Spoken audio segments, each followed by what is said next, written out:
السلام علیکم۔ آج میں آپ کے سامنے ایک نیک عورت کا قصہ بیان کر رہی ہوں، ذرا غور سے سنیں اور کچھ عبرت حاصل کریں۔ ایک نیک عورت کا قصہ یہ ہے کہ بڑی کثرت سے وہ بہت عبادت کرنے والی تھی۔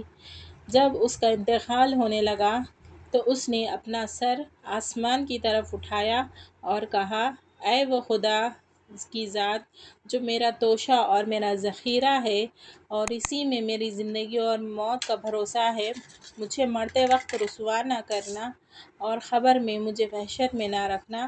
جب وہ انتقال کر گئی تو اس کے لڑکے نے یہ اہتمام شروع کر دیا کہ ہر جمعے کو وہ ماں کی قبر پر جاتا اور قرآن شریف پڑھ کر اس کو ثواب بخشتا اور اس کے لیے اور قبرستان والوں کے لیے دعا کرتا۔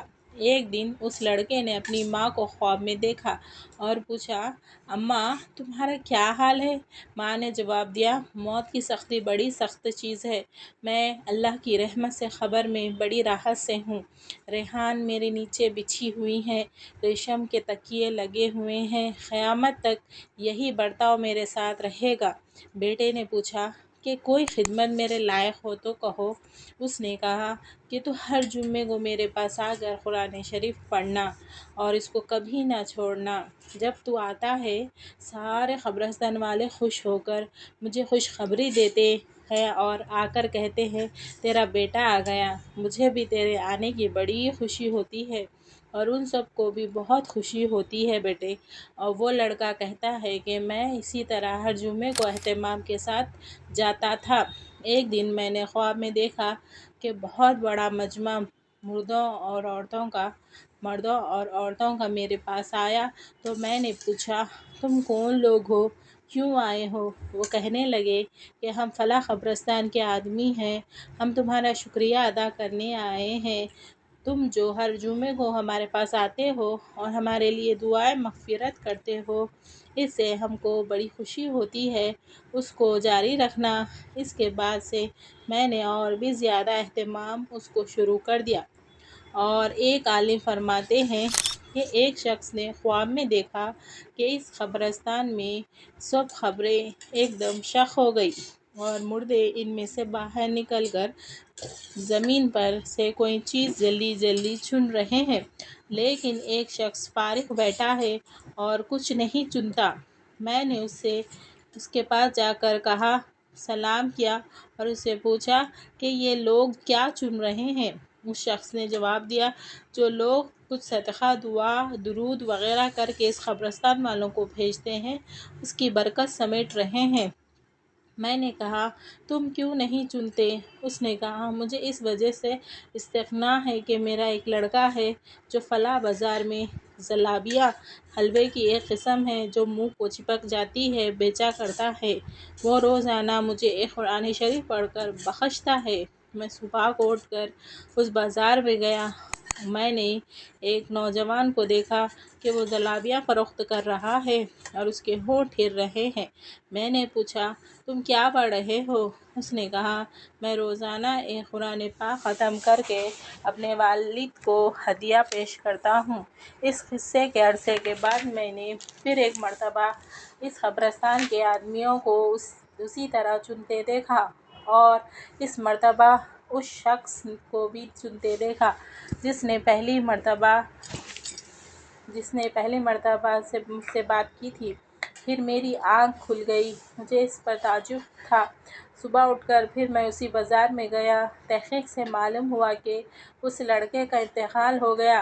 حضرت سالہ مروی رحمۃ اللہ فرماتے ہیں کہ میں نے ایک مرتبہ جمعے کی شب آخر رات میں جامع مسجد جا رہا تھا کہ صبح کی نماز وہاں پڑھوں۔ صبح میں دیر تھی، راستے میں ایک قبرستان تھا، میں وہاں ایک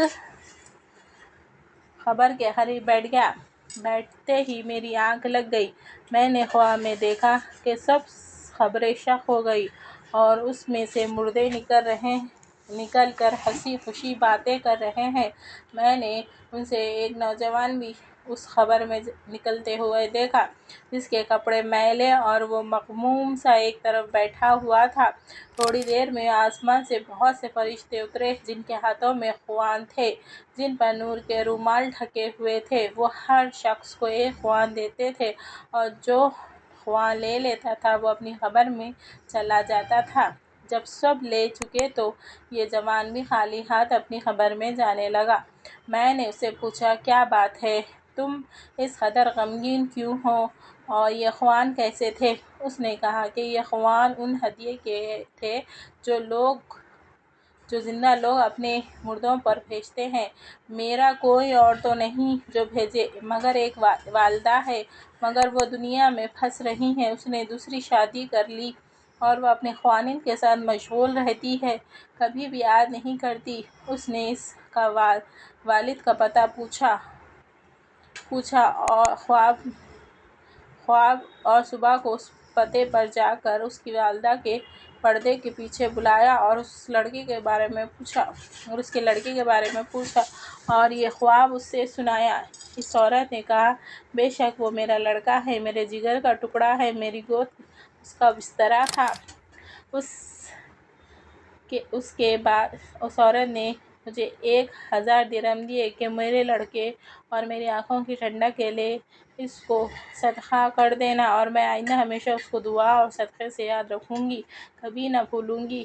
حضرت صالح رضی اللہ عنہ فرماتے ہیں کہ میں نے پھر خواب میں اس مجمع کو اس طرح دیکھا کہ وہ اس نوجوان کو بھی بڑی اپنی اچھی پوشاک میں بہت خوش دیکھا۔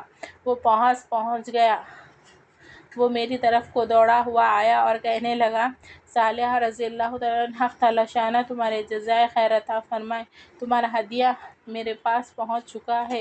اس قسم کے کئی واقعات موجود ہیں جس سے ہمیں یہ عبرت ملتی ہے کہ جو بھی مرتے ہیں ہمارے بڑے بزرگ اور جو بھی ہمارے مسلمان مرتے ہیں ان کے لیے اگر آپ دعائے مغفرت کریں یا ان کو کچھ پڑھ کر ہدیہ دیں تو وہ قرآن شریف ہو یا یاسین ہو یا پھر درود شریف کا تحفہ اپنے مرحومین کو ضرور بھیجا کرے، جس کی وجہ سے ان کو وہاں پر سہولت ہوتی ہے اور عذاب سے نجات ملتی ہے اور وہ خوش ہوتے ہیں اور ہمیں بھی اس کا ثواب ملتا ہے۔ جزاک اللہ خیر۔